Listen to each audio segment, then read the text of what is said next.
Been touring for 15 years. And my favorite thing to do on tour is eat good food. It's my favorite thing to do. Like, everywhere we go, we try to find the best food. And we want to find that local, family-owned, you can only get this right here type of place. You know what I'm talking about? So everywhere we go, we get the best food. Except when we went to Birmingham, Alabama. I'll tell you what happened. We get to Birmingham, and I'm doing my thing where I'm just talking to people, asking people where we should go eat. Like, hey, where's the hot spot? Where do you go? I want to know. Let's go. This girl recommends a Mexican restaurant. I was like, "Aww. No, thank you." Because we're in Birmingham, Alabama. I don't want Mexican food here. Like, we're in the South. Take me where I could get some Southern food, like biscuits and gravy, shrimp and grits, butter on butter. But she said a Mexican restaurant. I was like, ooh, hard pass, thanks though. But then I started thinking about it, and I was like, you know what? Hold on. Let me not judge, okay? Because people know their city. They know what's up where they live. They know where to eat. They know the hot spots. So I was like, you know what? Let me not judge. Also, let me not limit my people, because maybe one of my people done immigrated over here. And maybe when he got here, he was like, keep going, don't look back. By the time he looked up, he's in Birmingham, Alabama. Is this California? Nah, you went the wrong way. Ay, way. But maybe he decided to stay. And maybe he started by making tacos on a little taco cart right outside of the nightclub. Everybody starts hearing about Jaime's Tacos.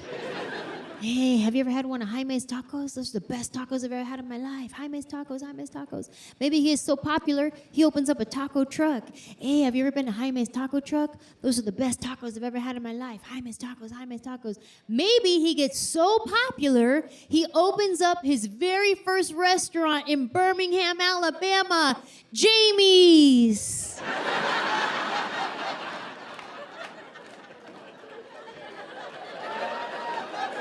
Maybe that's what happened. So I was like, you know what? Let me not judge. Let me go ahead and check out this Mexican restaurant in Birmingham, Alabama. So we get there. As soon as I walk in, I notice that it's all white people, not one Mexican. Strike one. Listen, this is not about white people. This is about the rules of restaurants. Whatever restaurant you go to, whatever culture that restaurant is, if you do not see the people of that culture in that restaurant, leave.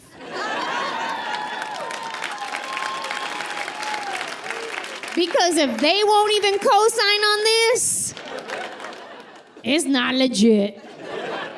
If you go to a Chinese restaurant and you don't see no Chinese people, girl, bye. Even if you see one Chinese guy, listen real close, he might be adopted, don't fall for it. You need 2 cosigns in that situation. I walk into this Mexican restaurant, I didn't have no cosigns.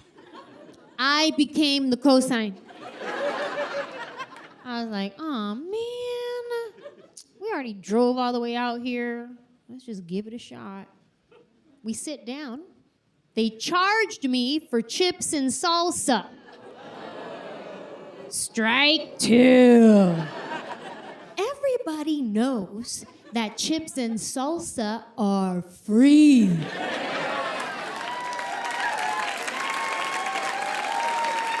It is our gift to humanity. Oh, but not in Birmingham, Alabama. Chips and salsa, that'll be $2.75. Excuse me, please?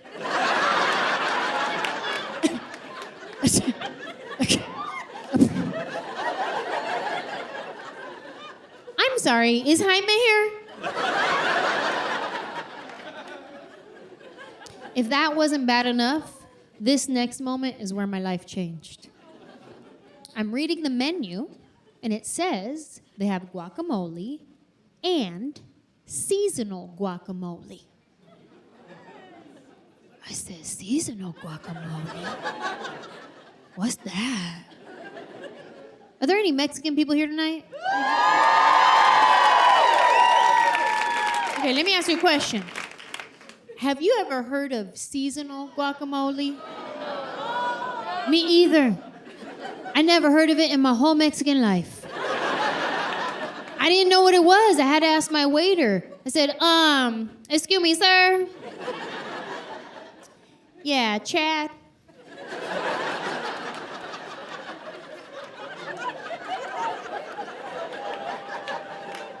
Let me ask you a question. What comes in the seasonal guacamole? And he says, walnuts and candied apples.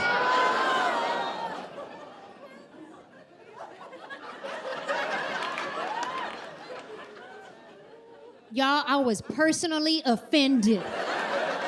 I could not believe they were doing this to my people.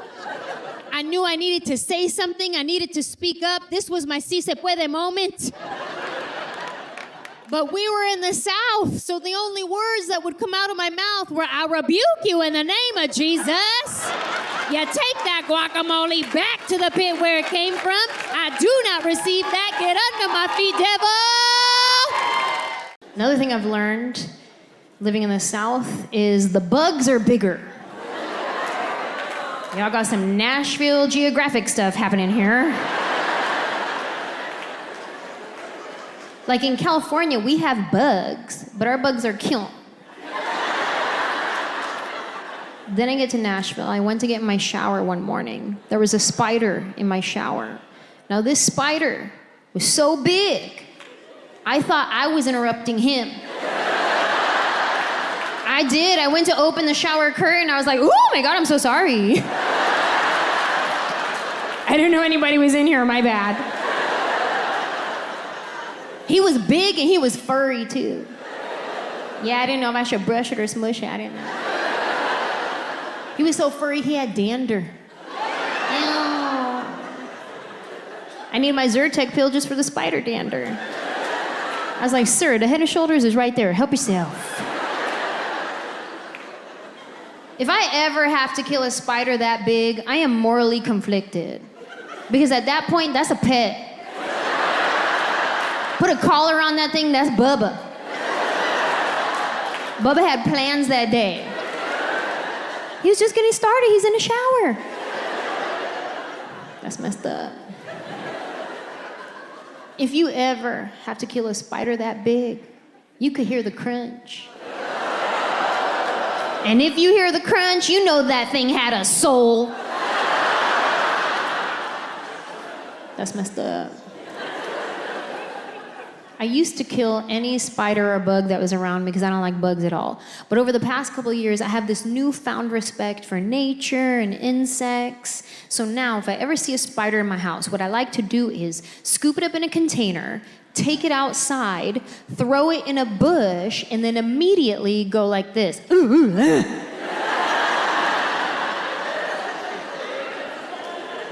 But if I'm left with no choice and I have to kill a spider, I now like to start with an apology. Listen, sir. I know you weren't expecting this today. I'll be honest, neither was I. Truth is, I don't know you. You could be poisonous and you could kill me. So at this point, it's either me or you. And I have chosen you.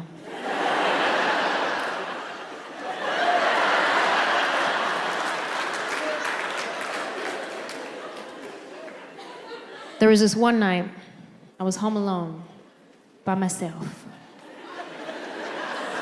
Because that's what home alone means. And I was watching The Night Stalker. Did you guys see that one?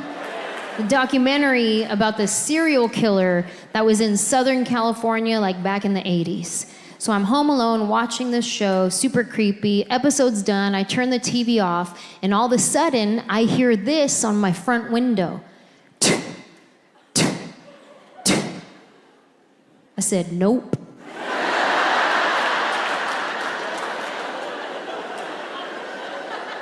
I ran to my room. I put on every piece of clothing that I own.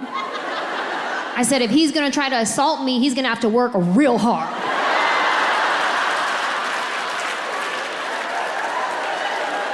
I don't have no weapons in the house. What's my self-defense weapon? Denim, 3 pair.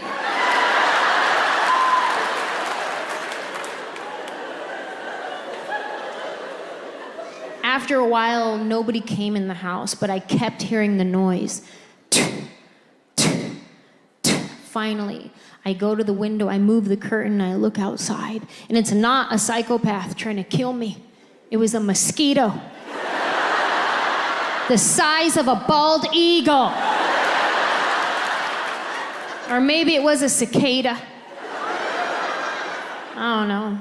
I never seen a cicada in my life, but everybody kept telling me, oh, it's cicada season. Maybe it was one of those. Maybe it was a mix of both. Maybe it was a muscada. I don't know. Some Nashville Geographic stuff happening. This was the kicker for me, though. There was one night, I was driving home, and I'm pulling into my driveway, and what do I see? A snake slithering across. That's where I draw the line right there. That's where I was like, all right, you know what, Nashville? Bless your heart.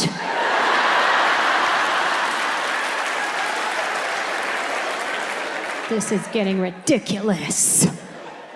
I'm not a big fan of wild snakes. Pet snakes, I'm okay with. Like, if there was a snake right here and he came with a cosigner, like he came with a guy that was like, oh yeah, that's my pet, he's cool. I like that snake, that's a good snake. Him? I don't know him. He probably had that snake since he was a baby. He probably just ate a baby.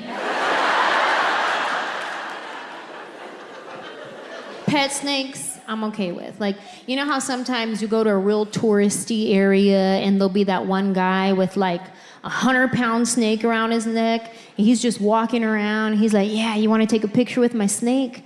I'm like, I'll do it. He's like, all right, $20. Yeah, I don't need no picture.